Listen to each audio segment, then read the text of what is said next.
Raise your hand if you're tired of battle royales.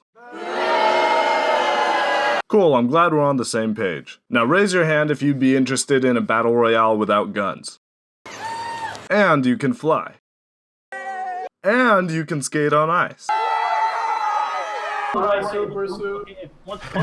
I'm here to tell you that that game exists. Its name is Spellbreak and it just came out with its full release. This game has been out for about a year, but since the beta a lot has changed. Let's see what the final product holds in store for us, shall we? Now, like most of you, I'm tired of seeing battle royales come out by the week, and every single one just seems like a copy of the other. This market is more saturated than the fats in a McDonald's burger. So how is Spellbreak different? Well, like I said before, there's no guns. You use an oversized glove to cast spells and try to take out your enemies that way. Everything is projectile based. That means there's no sweaty snipers that hang out in a bush all day just waiting to take you down as you try to escape from the storm. You can wear 2 oversized mittens, which means that you can combine elements with either yourself or other players to have combo effects with your attacks. A good example of this is Toxic and Fire. You throw the cloud down, you blow it up with your fire. Easy, easy. Another notable mechanic is the air mobility that you have in this game. Everyone can fly and float for a limited time.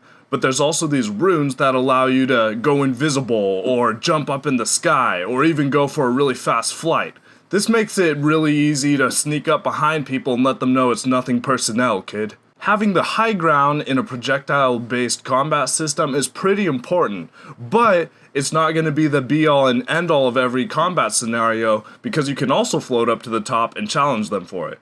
Veterans of Battle Royale games will also appreciate some less noticeable features that really improve the quality of life in this game. Some examples are randomized drop locations. There's no parachute, so you just choose about where you're gonna land and then you just go straight for it. So you don't have to do all that waiting and twisting around buildings just to see who's gonna get the first drop. Being that this is a projectile-based game, long-range combat is not at a premium. You're not gonna have people sniping you from across the map. And if you do want to deal damage from long range, you can. But you're really going to have to line it up and have some really good timing to even make it hit. Now, I know this game is sounding pretty good right now to a lot of people, but there's some cons as well. First of all, squads are only able to have 3 players in them. And for people that like to run in bigger squads, that's just not going to be possible in this game. Secondly, the map feels bigger than a first grader's your mama joke sometimes. There's been a couple rounds where me and my friends got all the way to the final circle without encountering another squad. This is easily remedied, however,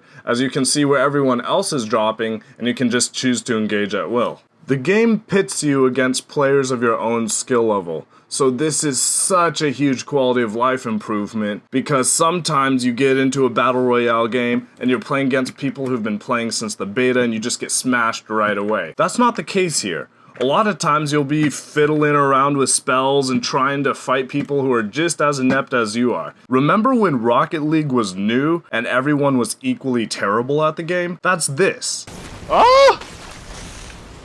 Oh, I'm fading away! No, I'm fading away! No. The Ice Gauntlet is one of the only things that I could see being a problem in the future. Because if people get sweaty enough, it's basically the sniper mitten, and you can shoot people from really far off. However, even though it goes really fast, it's not quite hit scan, and I think for the time being, it's gonna be okay. So is this game actually garbage? I would say it's not. This game is a fresh take on a beaten-to-death genre. The survivability in this game is actually pretty good, so it's not like you drop, gear up, and then just get instantly obliterated. Spellbreak is a game that's actually worth your time. There's some thought put into it, and it's a lot of fun, especially the more people you pack into it. I'd say with a few tweaks here and there, this game could actually become big. Anyone that invests their time into this is gonna have an absolute blast, combining elements like some teenagers to summon Captain Planet and destroy their enemies.